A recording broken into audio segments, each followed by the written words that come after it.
So the challenge of sustainability is not a box you tick. It's really a reshape of the business model. And in order to reshape a business model, it requires collaboration, but also the right knowledge and expertise. And on sustainability, there's a knowledge gap in the industry, generally speaking, but also in the yachting sector. So the Water Revolution Foundation got founded late 2018 by a key group of industry leaders that came together on the topic of environmental impact and got to realize that this is a collaborative effort in order to reduce impact.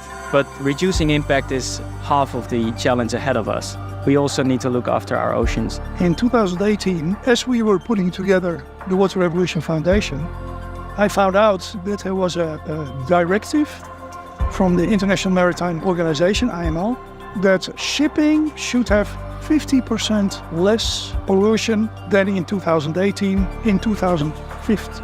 And I had been asked that year to give a keynote speech to a couple of hundred industry members. So I started by saying, yeah, we have this for 2050 and 50%. I just looked at the audience and I said, that's nonsense. How about if for yachting specifically we do minus 100% in 2030? And basically that's what Revolution is now explaining and what I'm actually doing in my company. It is possible, it's not simple, but it's possible to be completely emission-free in 7 years. Today, more than ever, we need to address the ecological and climate crisis and mitigating our ecological footprint. So to say, investing in technology and innovation, it's absolutely imperative today in any field, but it's simply not enough. We need to look forward. We need to find a way how to access the regenerative revolution. And by investing, in our case, in ocean conservation, you can drive this change as far as we need it. The transition to a new idea and a new model of development, it's a difficult task for any field.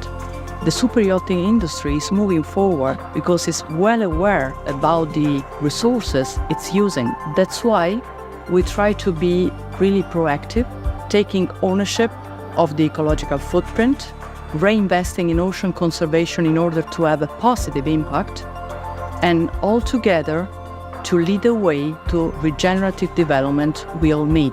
Ocean Assets Program is the program by the Water Revolution Foundation dedicated to ocean conservation, because today we need more than ever to be sector specific, and we need to address ocean investment at scale. So the Ocean Assets Program is a new way to nurture the ocean. We want to be net positive and to take stewardship of the ocean.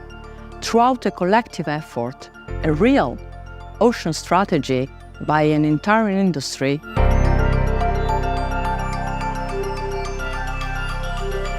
So you asked me what the most urgent action is, and I can't say a single action. I think we need to do at least 3 things. First of all, I think we need to recognize that we have a problem with the way that we relate to and use the ocean and the planet. That recognition is extremely important. Second thing I think we need to do is to harness the knowledge that we have, both in the sciences and in user knowledge and traditional knowledge, to know what is most important to protect in order to restore the ocean's health. And then thirdly, we need to make a long-term commitment to this. We can't do it as a one-off action and feel good about what we've done. We need to really commit to doing this as a completely new way of relating to the world, to the ocean, to stay true to our commitment over the long term.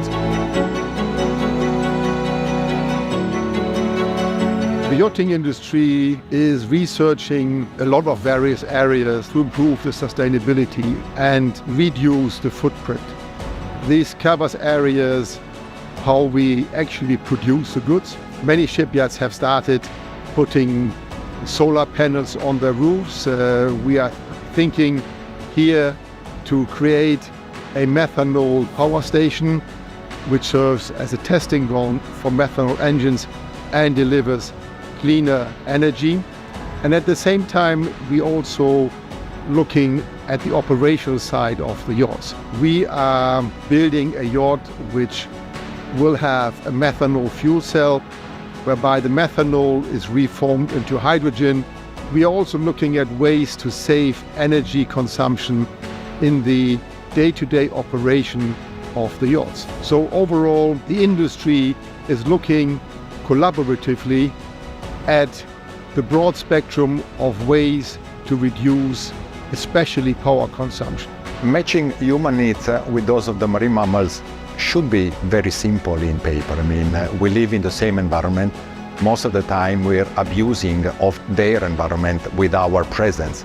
So we just need to make sure that we recognize that we are entering into a place which is not our place, it's actually their place. There are so many different problems that marine mammals, which is the topic of my research, face, and the solutions are there, but sometimes are very difficult to implement. One of the main issues in the Mediterranean Sea, for example, is ship strikes. The risk of a large whale, a sperm whale, a fin whale, of being hit by a large ferry, a cargo ship, a pleasure boat. One of the main issues is, for example, you need to decrease your speed.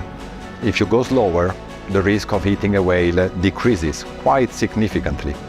But you cannot just tell, slow down. You need to involve the stakeholders in a process which takes a lot of time. But if you find an agreement and discuss solutions together with the stakeholders, you may have a win-win situation, because the stakeholders will be pleased by the outcome and the scientists will be pleased by the outcome. We are very fortunate that our clients, who are rather affluent, are also coming in and supporting our effort towards sustainability. Many of them are in research, many of them understand the concept of sustainability, and they're very happy to support our efforts, either by taking part in the research or by actually investing in technology even before it's really fully market ready, and thereby taking a risk just in order to see, can we improve sustainability of the yachts? As a yachting community, we have a responsibility to take care of our oceans. And if we take the right steps in a coordinated way, we can really make a difference and we can become the stewards of the oceans. We need to work all together. We need science, we need policy, we need institutional frameworks helping us to do the change. But we need also the private sector, and specifically the superyachting sector, to drive this change and accelerate this change. The time to act is now. For shipping, the ocean is the highway. For yachting, the ocean is the garden. So there is no yachting if there is no clean sea. And as a responsible generation, it's the heritage that we should leave behind for our children.